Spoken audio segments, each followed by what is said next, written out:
The New Species, Chapter 37. Subject, Captain Wong. Species, Human. Description, Mammalian humanoid. No tail, 6 foot 2 inches, 1.87 meters, average height. 185 pounds, 84 kilograms, average weight. 170-year life expectancy. Ship, USS Valor. Location, Seoul. Tim, how many do we have left? I asked. 29,683,271 remaining. We have destroyed 8,471,282, 283, 284, 286. Tim replied. Right, I get it. Well, let's keep at it. The Omni Union had attacked about 10 minutes after Tim had told me that our invasion had begun. Not all of our ships had the chance to apply the FTLD patch, but the Valor had. The AI that insisted on following me around does have its uses. Despite the patch, we were ordered to defend the Thanatos. All 10 frigates and 100 fighters were deployed in the defense perimeter. The USS Valor, Pride, Shield, Rosenthal, Spear, Gambler, Grateful Carnivore, Bulk, and freshly repaired Sword. I rolled my eyes when I remembered the Bulk. We've really got to find a better way to name our ships. The way that it currently works is that the engineering crew that constructs the ship gets to name it, so long as the name isn't already taken or profane. There's an entire quality assurance team of over 100,000 individuals from different cultures to make certain that the engineering team doesn't get too clever with puns. Like the phallic phalanx, for example. If you didn't speak any Latin, that would seem to be a military maneuvering tactic. The QA team had a tough time on that one, because most translators get confused with it. Both words are Latin, but are also technically part of the English language. So a translator would read phallic phalanx as phallic phalanx. The only way it didn't slip the net was that nobody knew what it meant, so they had to check the definition of phallic and phalanx. The phrase phallic phalanx, as it turns out, means a formation of shield-carrying soldiers in the overall shape of a penis. This situation made interplanetary news because it ended up costing enough to make it the most expensive dick joke of all time. Target identified. Firing, Bannon said in a bored tone. We were ordered to hold position and target anything that targeted our formation. We took this to mean anything that looked like it might start targeting our formation. Even so, the Omni Union was painfully unaware that the Thanatos was currently host to the commanders of the Joint Fleet. Admiral Heckett and Fleet Leader Onaya had taken up residence on the Thanatos in an attempt to better coordinate the fleets. Heckett had said that he liked the ship more than the science station. The importance of our assignment didn't make me feel any better about not being in the thick of it, though. Especially once the casualty notifications started rolling in. Kill confirmed. No further targets, Bannon reported with a slight yawn. The Loalana was still docked. If things went south, the plan was to have the fleet leaders board the Loalana and have Ulina do his best to evacuate him. It was certainly a last-ditch plan, though. If things go badly enough that the Thanatos is at risk of destruction, there's almost no chance that the Loalana's getting away. A message notification brought me back to reality. Permission to pursue fleeing target. Captain Samuels, USS Sword. Reynolds had made me squad leader for all 10 ships. I had expected some pushback because most of the captains are more tenured than I am. But everyone had done exactly as they were told, without a single complaint. Well, a single complaint to me. Samuels, on the other hand, wasn't more tenured than I am. As a matter of fact, she just received the command 3 months ago, which is probably why her ship was the only casualty in the second assault. No, that's not quite fair. Nobody really believes that an enemy will kamikaze until it happens. Denied. Hold formation. Our job is to protect the Thanatos. Killing the enemy is just a treat we get for doing so. Captain Wong, USS Valor. I'm going to die of boredom, Babanan, I said. I could give you access to a copy of the Alumari Renegade, sir. Tim chimed in with a literal chiming sound. Wasn't talking to you, Tim, and I hate romance novels, I replied tersely. Ah, but you know about it. What, read it already or something? Everyone knows about the Alumari Renegade, a trashy smut novel that the author wrote to expand his horizons. It ended up becoming more popular than his more serious works. Every author's worst nightmare, I said with a slight chuckle. Now, get back to work, you bucket of bolts. Aye, sir, the AI responded. Then, after a second of silence, I do want to point out that I don't have any buckets or bolts, though. Can it? Lieutenant Babanan chuckled at the exchange and said, Well, sir, dying of boredom isn't all that bad. It could be worse. As he said that accursed phrase, I watched two enemy destroyers on the TAC map turn to target us directly. I nearly got my mouth open to say something about it when two friendly Mac rounds began sailing towards the enemy at unbelievable speeds. I glared pointedly at Babanan, who saw the exact same thing I did. Don't do that again, Lieutenant, I said. Aye, aye, sir, he said with a smile. I leaned back in my chair, finally accepting my fate as a spectator. The previous battle had a significantly different tone to it. Well, if you could call that a battle. It had been closer to a very quick slaughter. They jumped into the system and were destroyed before they could get a single round off. Scuttlebutt had said that the OU were basing their attacks on how many ships we had in the system, so everyone was expecting the last fight to end fast. We had been dreading this one, though, with good reason. Nearly 40 million ships had warped into the system and immediately began attacking.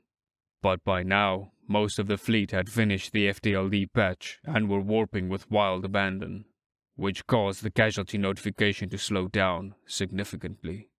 These robotic bastards definitely didn't account for that. Sol was going to get a massive economy buff after all this fighting. Mars and Titan both had the tech to unpack the balls of atoms that were left over from an A2 cleanup. Once we won this war, we'd probably have to assign policing units to make certain that the conglomerations don't war over the salvage rights. Sol was riddled with corporate conglomerations that were more bloodthirsty than even the Daluron. Hell, they'd probably lobbied for the Daluron's extinction to try to get mining or colonization rights to their home world. All that's above my pay grade, though. I'm just a captain of a warship that's watching a battle play out instead of fighting in it. Still, it beats being stuck aboard the Thanatos at the moment. That ship is absolutely lousy with AI right now. And if I had to listen to another argument between John and Omega, I was going to lose it. I sighed as I remembered AI John. What the hell had possessed it to choose the most motivated personality possible was beyond me. The Marines get a kick out of him, and the High Command adore him. The rest of us hate him. He's a dick. I was surprised when his avatar turned out not to be a penis in a uniform. Might suggest that to Omega. No, I'm sure that there'd be consequences to that. And officers shouldn't be thinking about pulling pranks, either. But it beats just staring at the TAC map, watching enemy blips disappear. The OU was fighting back as hard as they could, but it's impossible to outmaneuver US ships when you have outdated warp tech. Target identified. Fire. Never mind. Sword got it. Babanan said in a sad tone. We'll get him next time, Lieutenant. Keep your eyes peeled, I said encouragingly. I reminded myself once again of the importance of our assignment. On top of the Admiral and the fleet leader, there are currently several other Republic officers on the Thanatos, coordinating their ships with us. They weren't exactly doing a great job, though. The US had taken about 100 total casualties, but theirs were in the thousands. Honestly, it was a miracle they hadn't been routed yet. They had their ships in firing lines. Who does that? There isn't a single tactical benefit to it in space. On the other hand, their mobility is limited, so it makes sense that they're not zooming around the battlefield. But a spherical formation would make more sense than a fucking line does. I watched as some of the OU ships tried for a flanking maneuver. Blue ship indicators suddenly appeared behind the red ones, and the red ones started to rapidly disappear. If our ships hadn't interfered with that, it would have been disastrous for the Republic's forces. But that's above my pay grade too. I scratched the back of my head as it dawned on me that Tim might be right about seeking a promotion. I'd missed the Valor and its crew, but I'd been thinking more and more about things that I have no business thinking about. It's not that being a captain is boring or unfulfilling.